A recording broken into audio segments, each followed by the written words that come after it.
In te isto, dišeče sveče, sproščajo te kemikalije, vplivajo na naš hormonski sistem. Jaz ne vem, ljudje se tega ne zavedajo, ko se pač pošpricajo. Še hujši so v bistvu te parfumi, ker jih špricnaš, ali pa te deodoranti na pumpico, ker v bistvu te aerosole vdihneš. Ne grejo niti čez prebavila, kjer bi recimo jetra lahko prečistila, ampak jih vdihneš, grejo direktno v pljuča.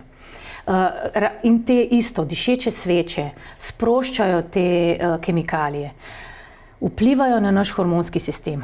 Ko zelo se radi izgovarjamo na hormone, sploh ko se staramo, ja, pa mi hormoni nagajajo. Ja, nekaj naredi telo, nekaj, seveda, blazni hormonski motilci, jim rečemo.